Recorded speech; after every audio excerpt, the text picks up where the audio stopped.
नमस्कार दोस्तों, मेरा नाम है सौरभ और स्वागत है आपका मगध एजुकेशन में। करीब 14 वर्षों के बाद दिल्ली के एलजी वीके सक्सेना के द्वारा अरुंधति रॉय के खिलाफ यूआपा के तहत अनलॉफुल एक्टिविटीज प्रिवेंशन एक्ट 1967 के तहत मुकदमा चलाने को मंजूरी दे दिया गया है। तो आखिरकार इस वीडियो में समझने की कोशिश करेंगे कि आखिरकार अरुंधति रॉय का जुर्म ही क्या था, जिसके कारण इनके खिलाफ यूआपा के तहत अब मुकदमा चलाया जाएगा दोस्तों, है ना। जैसा कि आप यहाँ पे देख सकते हैं, ये है अरुंधति रॉय। ये केस है दोस्तों 2010 का, इसीलिए हमने बात किया कि करीब 14 वर्षों के बाद यहाँ पे मुकदमा चलाया अब जाएगा। 2010 में क्या हुआ था कि ये अरुंधति रॉय और साथ में कश्मीर विश्वविद्यालय के पूर्व प्रोफेसर एकेडमिक शेख शौकत हुसैन के द्वारा कश्मीर को लेकर भड़काऊ भाषण दिया गया था। इन्होंने अपने भाषण में क्या बोला था? इन्होंने अपने भाषण में बोला था कि कश्मीर कभी भारत का हिस्सा था ही नहीं।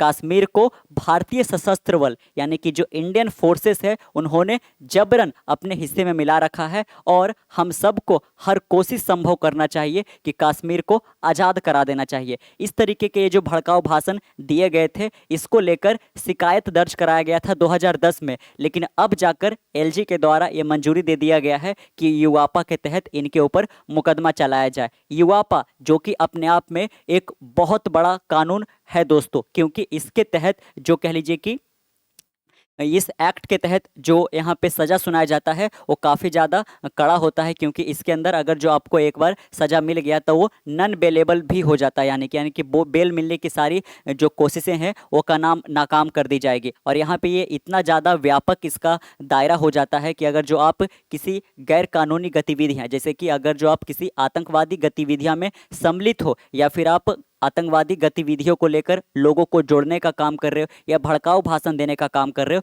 तो आपके खिलाफ यहाँ पे यूआपा के तहत मुकदमा चलाया जा सकता है यहाँ पे, है ना। अगर जो हम बात करें कि दिल्ली के अंदर जो शाहीन बाग का वगैरह जो पूरा सांप्रदायिक दंगा हुआ था, उसमें जो जेएनयू के पूर्व छात्र उमर खालिद को भी अरेस्ट किया गया था इस यूआपा के तहत यहाँ पे। यानी कि जब भी कहीं आप एक पब्लिक प्लेस पर कुछ बोल रहे होते हो, गवर्नमेंट को क्रिटिसाइज कर रहे होते हो या फिर अपने देश को लेकर कुछ बोल रहे होते हो, तो काफ़ी सोच समझकर बोलना चाहिए। अगर जो आप भारत के विरोध में अगर जो कोई भाषण देते हो तो आपके खिलाफ इस यूआपा के चार्जेस लगाए जा सकते हैं। इसके अंदर 2019 में एक संशोधन भी किया गया था, जिसके बाद ये जो यूआपा एक्ट है दोस्तों, ये जो कानून है, इसके दायरे और ज़्यादा व्यापक हो गए थे। तो आखिरकार क्या संशोधन किया गया था, ये तमाम बात की जानकारी आज की इस वीडियो में हम लेंगे। जैसा कि आप यहाँ पे देख सकते हैं, Mrs Roy Kashmiri academic Sheikh Shaukat Hussain face UAPA charges on the basis of 2010 FIR against allegedly provocative statement on Kashmir separatism, है ना। आप देख सकते हैं कि कश्मीर को अलग कर देना चाहिए, कश्मीर कभी भारत का हिस्सा था ही नहीं, कश्मीर को भारतीय सशस्त्र बल ने जबरन अपने हिस्से में मिला रखा है, ऐसा कुछ कहने के बाद इनके ऊपर कह लीजिए कि शिकायत दर्ज कराया गया था 2010 में। उसके बाद यहाँ पे एफआईआर दर्ज कराने का निर्देश दिया गया, एफआईआर दर्ज कराया गया आईपीसी के अलग अलग धाराओं के बाद, और अब यहाँ पर जाकर जो दिल्ली के एलजी हैं वीके सक्सेना के द्वारा इनके खिलाफ यूआपा के तहत मुकदमा चलाया जाए, इसको मंजूरी भी दे दिया गया है दोस्तों। जैसा कि आप यहाँ पे देख सकते हैं, दिल्ली लेफ्टिनेंट गवर्नर यानी कि LG VK Saxena on Friday sanction the prosecution of novelist Arundhati Roy for allegedly provocative statement made at 2010 event propagating Kashmiri separatism under section 13 of the unlawful activities act 1967। जैसा कि आप देख सकते हैं दोस्तों, ये जो नोवेलिस्ट है ना, ये जो अरुंधति रॉय है, वो जाना पहचाना एक कह लीजिए कि यहाँ पे नोवेलिस्ट है, यानी कि लेखिका है। इनके खिलाफ यहाँ पे अब यूआपा के तहत मुकदमा चलाया जाएगा और इसको लेकर जो मंजूरी देना होता है वो यहाँ पे दिल्ली के जो लेफ्टिनेंट गवर्नर यहाँ पे हैं, जो एलजी है वीके सक्सेना, उन्होंने कल ही के दिन फ्राइडे को यहाँ पे ये दे दिया है। जो इन्होंने कह लीजिए कि एक भड़काऊ भाषण दिया था कि कश्मीर को अलग कर देना चाहिए, इसको लेकर यहाँ पे अच्छा जो यहाँ पे ये कह लीजिए कि प्रोसिक्यूशन का, यानी कि प्रोसिक्यूशन का मतलब होता है कि अब जो यह मुकदमा वो चलाया जा सके, तो मुकदमा चलाया जा ना सके, इसको जो सैंक्शन किया गया यानी कि जो मंजूरी दिया गया है, ये किसके तहत दिया गया है, तो ये जो अनलॉफुल एक्टिविटीज़ प्रिवेंशन एक्ट 1967 का जो सेक्शन 13 है, ये इसके तहत दिया गया है दोस्तों। यहाँ पे ये जो गैर कानूनी यहाँ पे कह लीजिए कि यहाँ पे एक्टिविटीज़ करवाया जाता है, जो गतिविधियाँ होती है उसको रोकथाम किया जा सके। यानी कि अगर आपको यहाँ पे संविधान के द्वारा बहुत सारी मूलभूत सुविधाएं या फिर कह लीजिए कि राइट्स दिए जाते हैं, जिसमें एक राइट होता है राइट टू, है ना, एक्सप्रेशन, कि आप कुछ भी अपने शब्द जो है जाहिर कर सकते हो, लेकिन उसमें भी एक तर्क संगत सीमाएं लगा दी जाती है। ऐसा नहीं कि आपको दे दिया गया है फ्रीडम, आपको राइट दे दिया गया है कि राइट टू एक्सप्रेशन, यानी कि आप अपने स्पीच को सामने रख सकते हो तो आप कुछ का भी कुछ बोलो, आप ऐसा कुछ नहीं बोल सकते हो जिसके कारण जो भारत का इंटीग्रिटी है और जो भारत का सोवर्निटी है वो किसी रूप में यहाँ पे घायल होता है, उस पर किसी रूप में आँच आता है। तो अगर जो आप ऐसा कोई भड़काऊ भाषण दे रहे हो तो इससे आगे आने वाले दिनों में आतंकवादी गतिविधियां बढ़ सकती है। भले ही आप उसमें पर्सनली शामिल हो या ना हो, लेकिन आपके बातों से, आपके भड़काऊ भाषण से सामने वाला यहाँ पे कह लीजिए कि इंस्पायर्ड हो सकता है और साथ में वो कुछ ऐसा एक्टिविटी कर सकता है। तो उसके तहत यहाँ पे ये युवापा के तहत एक्शन लिया जाता है। आप यहाँ पे देख सकते हैं, According to Rajnivas official, the LG had already sanctioned prosecution under several sections of the Indian Penal Code last year, है ना। लास्ट ईयर में भी इन्होंने अपना प्रोसिक्यूशन दिया था और एक बार फिर से अब दे दिया गया है। यानी कि जो एनआईए होता है ना, एनआईए जो नेशनल इन्वेस्टिगेशन एजेंसी होता है, अगर जो वो इस मामले में जांच कर रही है तो कह लीजिए कि इसका जो पावर है वो बहुत ज़्यादा बढ़ा दिया जाता है। जो कुर्की जब्ती होता है दोस्तों, कि जांच के दौरान ही वो यहाँ पे कह लीजिए कि जो भी इससे रिलेटेड जिसके ऊपर ये चार्जेस लगाए गए हैं उसका सारा चीज़ जब्त किया जा सकता है। इसमें जो मिनिमम अगर जो जेल टर्म की हम बात करें तो 7 वर्ष का होता है और कभी कभी तो लाइफ इम्प्रिजनमेंट भी दे दिया जाता है। और जो सबसे बड़ी बात ये है जिसके कारण जो अपराधी है, अगर जो युवापा के तहत उनके खिलाफ कोई मुकदमा चलाया जा रहा है तो काफ़ी ज़्यादा भयभीत हो जाते हैं, क्योंकि इसमें बेल मिलने की कोई गुंजाइश नहीं होती है। बहुत कम ही ऐसे मौके होते हैं जब यहाँ पे बेल मिल पाते हैं अगर जो आपके खिलाफ युवापा के तहत कोई मुकदमा दायर किया गया है। तो the LG also sanction the prosecution under UAPA of, आप देख सकते हो एक तो है अरुंधति रॉय, जो यहाँ पे आपको हम दिखाएंगे एक वीडियो का सैंपल भी जिसमें वो इस तरीके की भाषण यहाँ पे दे रही थी। लेकिन उनके साथ ही जो यहाँ पे है कश्मीर विश्वविद्यालय के पूर्व professor Sheikh Shaukat Hussain, former professor of international law at the central university of Kashmir. आप देख सकते हैं कि कश्मीर का जो केंद्रीय विद्यालय है वहाँ पे ये इंटरनेशनल लॉ के प्रोफेसर थे, इन्होंने भी यहाँ पे इनके साथ में ये भाषण दिया था। तो इनके खिलाफ भी यहाँ पे युवापा के तहत ये जो मुकदमा चलाए जाने को मंजूरी अब दे दिया गया है यहाँ पे। For his alleged statement at the same event, a conference organized in New Delhi 2010 में ये जो कॉन्फ्रेंस ऑर्गेनाइज किया गया था, जिस कॉन्फ्रेंस के अंदर इन्होंने इस तरीके के भड़काऊ भाषण दिए थे, ये कहाँ किया गया था? तो न्यू दिल्ली का जो एलटीजी ऑडिटोरियम है दोस्तों, वहाँ पे ये भड़काऊ भाषण दिया गया था। और इसका जो मेन थीम रखा गया था, जो बैनर के तहत इन्होंने ये भाषण दिया था, उसका नाम रखा गया था आज़ादी द ओनली वे, है ना, कि आज़ादी जो है एकमात्र उपाय है। किसकी आज़ादी की बात की जा रही थी? तो कश्मीर की आज़ादी की बात की जा रही थी। किससे बात की जा रही थी? ये किससे आज़ादी की बात की जा रही थी? तो भारत से आज़ादी। तो आप समझ सकते हो कश्मीर जो कि भारत का स्वर्ग माना जाता है, यहाँ पे मुकुट माना जाता है, उसको भारत से अलग कर दिया जाए, इस तरीके के भड़काऊ भाषण दिए गए थे। इसलिए यहाँ पे इनके खिलाफ शिकायत दर्ज करवाया गया था 2010 के अंदर। लेकिन उससे पहले हम जान लेते हैं कि ये जो अनलॉफुल एक्टिविटीज़ प्रिवेंशन एक्ट है 1967 में इस कानून को लाया गया था। आखिरकार ये डिटेल में क्या बयां करता है? जैसा कि आप देख सकते हैं, the unlawful activities prevention act, इसको हम क्या बुलाते हैं दोस्तों? कि गैर कानूनी गतिविधियां रोकथाम अधिनियम is an Indian law aimed at prevention of unlawful activity, कि किसी प्रकार का कोई गैर कानूनी गतिविधियां तो नहीं की जा रही है, इसको रोका जा सके, जिससे भारत का जो संप्रभुता है, जो भारत का एक अखंडता है, वो किसी रूप में यहाँ पे कह लीजिए कि कॉम्प्रोमाइज नहीं होना चाहिए। Association in India its main objective, देख सकते हो इसका मेन उद्देश्य क्या है? Was to make power available for dealing with activity directed against the integrity and sovereignty of India, कि कोई ऐसा एक्टिविटी चलाया जा रहा है, कोई ऐसा एक्टिविटी किया जा रहा है जिसके वजह से इंडिया का सोवर्निटी और इंटीग्रिटी कॉम्प्रोमाइज हो सकता है, तो ऐसे एक्टिविटी को रोका जा सके, इसके लिए इस एक्ट को लाया गया था, अनलॉफुल एक्टिविटीज प्रिवेंशन एक्ट, जिसको हम शॉर्ट में यूआपा एक्ट भी बुलाते हैं। लेकिन 2019 में इसमें संशोधन लाकर इसके जो यहाँ पे दायरे हैं वो और व्यापक कर दिया गया, और इस प्रावधान के तहत जो यहाँ पे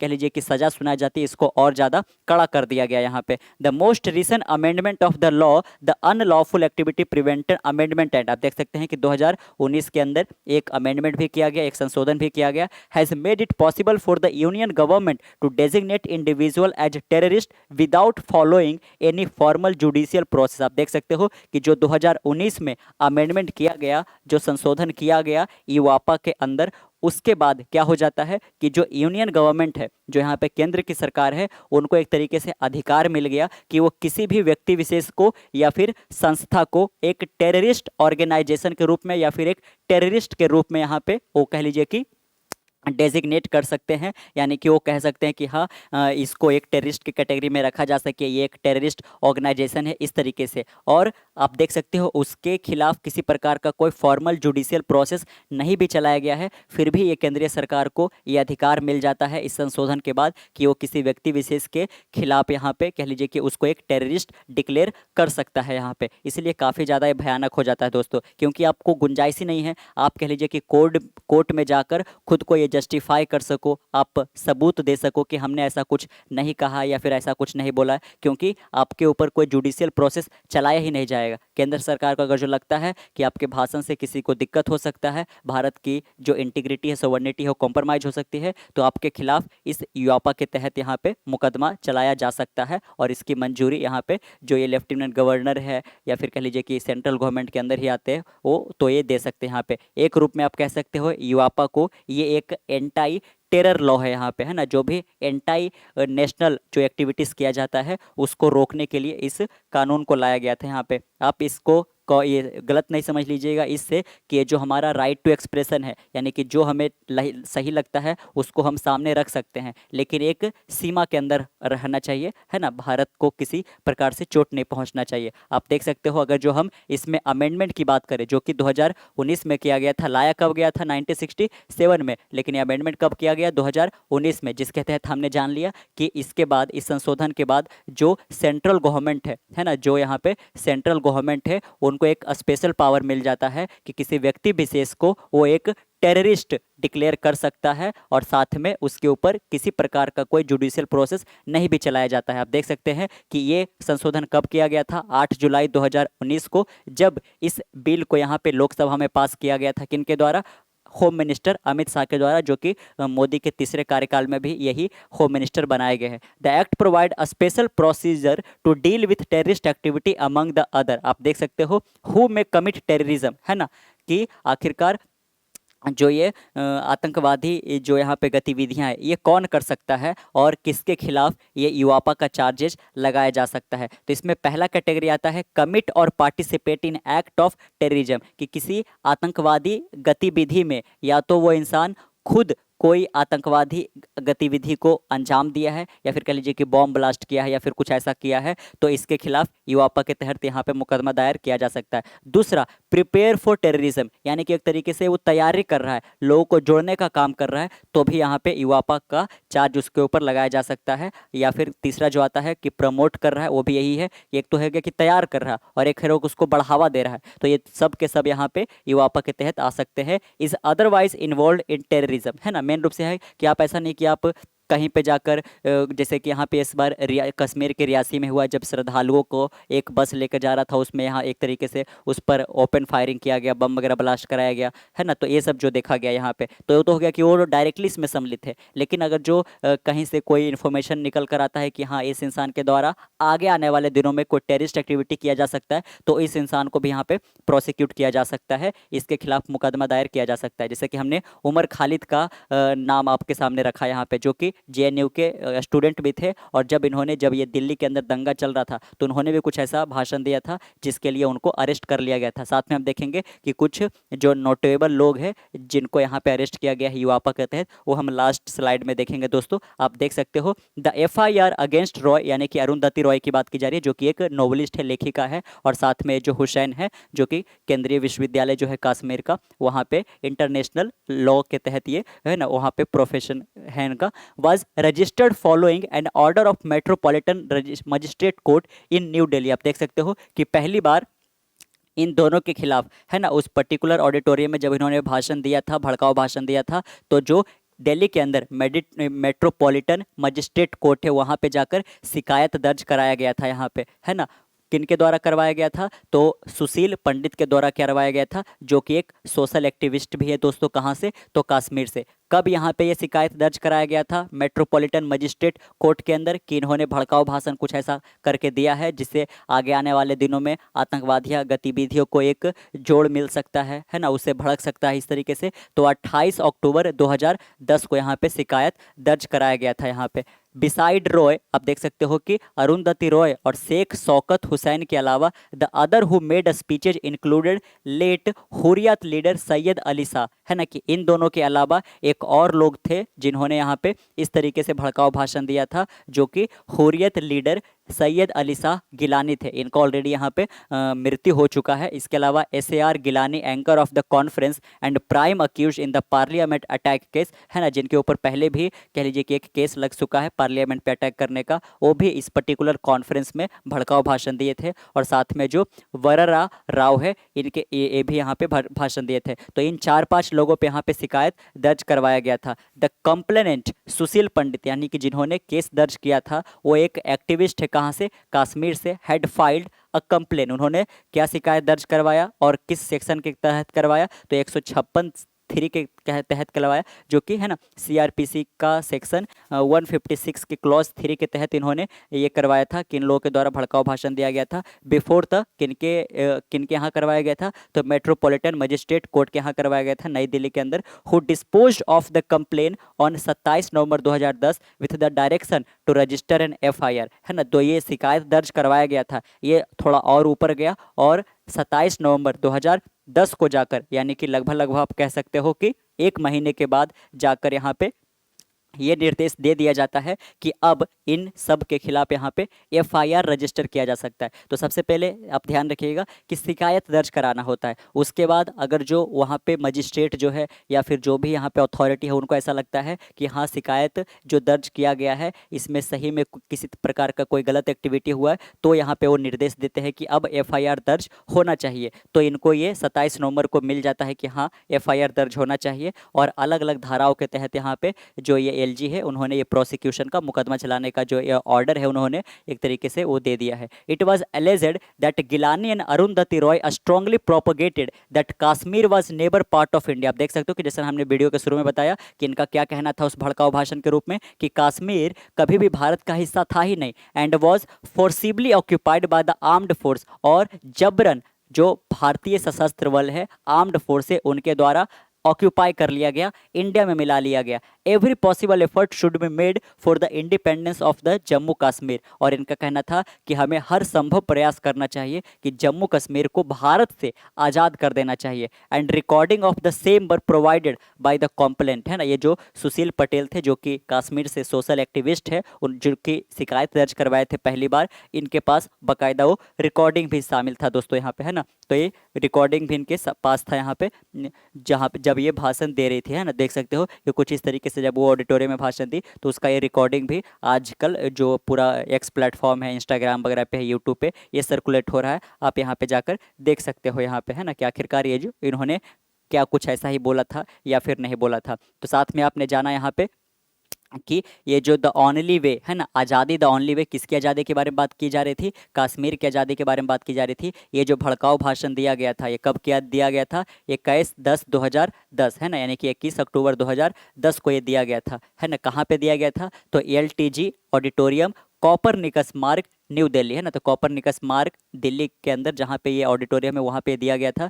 the issue discussed and spoken about at the conference propagated the separation of Kashmir from India. तो मेन जो इसका टाइटल था वो यही था कि कश्मीर की सेपरेशन की बात की जा सके, कि इंडिया के अंदर जिस तरीके से जबरन मिलाया गया है ये सही नहीं था। इसके बाद इसमें जो जो ये एक्यूज थे, जिन्होंने इस पर्टिकुलर कॉन्फ्रेंस के अंदर इस प्रकार के भड़काऊ भाषण दिए थे, इनके खिलाफ शिकायत दर्ज कराया जाता है। फिर कुछ दिनों के बाद यहाँ पे FIR रजिस्टर किया जाता है, और करीब यहाँ पे इतने टाइम के बाद अब जाकर युवापा के तहत मुकदमा भी इनके खिलाफ चलाया जा सके, इन्वेस्टिगेशन लॉन्च किया जा सके यहाँ पे, और अरेस्ट किया जा सके। इस प्रकार के यहाँ पे मंजूरी LG के द्वारा, VK सक्सेना के द्वारा दे दिया गया है यहाँ पे। लेकिन आपको बता दें दोस्तों यहाँ पे कि ये जो इतना वर्षों के बाद एक बार फिर से, है ना, इतना वर्षों के बाद मंजूरी जो दिया गया है, इसको लेकर सवाल भी उठाया जा रहा है यहाँ पे कि आखिरकार 2010 में जब ये कह लीजिए कि भड़काऊ भाषण दिया गया था, तो 2011, 12, 13 तक इनके खिलाफ मुकदमा चलाना चाहिए। इतना वर्षों के बाद क्यों चला जा रहा है? जो हमारा पूरा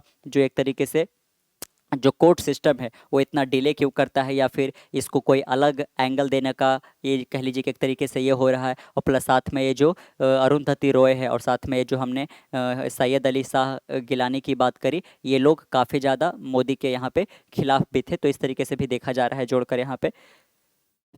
लेकिन चलिए अब यहाँ पे जान लेते हैं कि जो यहाँ पे एक तरीके से एफआईआर दर्ज कराया गया था वो सीआरपीसी के किस अलग अलग सेक्शन के तहत यहाँ पे करवाया गया था। कहाँ करवाया गया था ये तो आपने जान लिया, किन के द्वारा करवाया गया था। उनका नाम सुशील पंडित था। कहाँ करवाया गया था? तो मेट्रोपॉलिटन मजिस्ट्रेट कोर्ट के अंदर करवाया गया था। और साथ में यहाँ पे आगे चलकर एफआईआर दर्ज कर लिया गया था। आप देख सकते हो सीआरपीसी का जो सेक्शन 196 है उसके तहत, जिसमें है ना punishable under different section of the Indian penal code 153A के तहत promoting enmity between different group on ground of religion, race, place of birth, कि अगर जो शांति भंग की जाती है, अगर जो किसी प्रकार का कोई नस्लीय मतभेद को लेकर यहाँ पे कोई भड़काऊ भाषण दिया जाता है ना, या फिर कह लीजिए कि एक तरीके से जो धर्म होते हैं है ना उनको बांटने का काम किया जाता है, तो ऐसा कुछ प्रमोट किया जा रहा है यहाँ पे, जिससे आगे चलकर कोई आतंकवादी गतिविधि हो सकती है। तो इसको लेकर जो सेक्शन 153 का ए है जो इंडियन पिनल कोड में,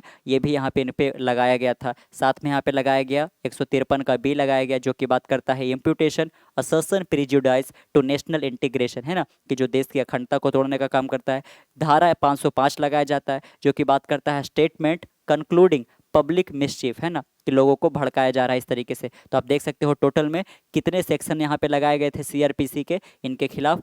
section 196, section 153A, section 153B, section 505। तो ये 4-5 सेक्शन यहाँ पे इंडियन पिनल कोड के तहत सीआरपीसी के तहत यहाँ पे लगाए गए हैं। और अब जाकर फाइनली यहाँ पे एलजी के द्वारा कह लीजिए कि एक तरीके से ऑर्डर भी दे दिया गया है कि अब मुकदमा चलाया जा सके। चलिए लास्ट में यहाँ पे हम एक बार लिस्ट देख लेते हैं यहाँ पे कि आखिरकार किन लोगों को कह लीजिए कि एक तरह से युवापा के तहत मुकदमा चलाया गया है, और साथ में उनको अरेस्ट वगैरह भी किया गया है यहाँ पे, है ना। ये हम डेटा ले रहे हैं 2020 के बाद से। इसके पहले भी बहुत सारे लोगों पे युवापा के तहत यहाँ पे मुकदमा चलाया जा चुका है। अगर जो 2020 से बाद की बात करो तो आप देख सकते हो कि मसरत जहरा जो कि एक जर्नलिस्ट थे, Anand Teltumbde civil right activist थे, Meeran Haider student activist, Safoora Zargar student activist, Sharjeel Imam activist, Umar Khalid जिसका हमने नाम लिया यहाँ पे, जो कि है ना जो दिल्ली के दंगों से इनको जोड़ा गया था कि इन्होंने कुछ भाषण दिया था भड़काऊ भाषण,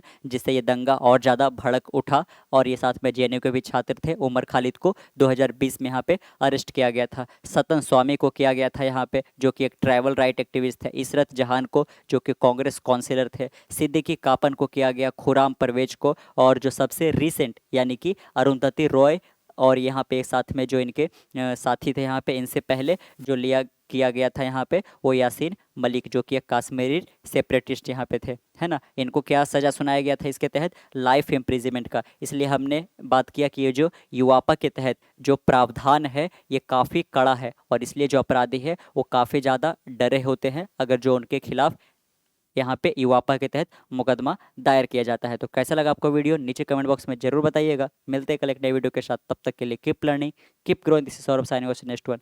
बाय बाय।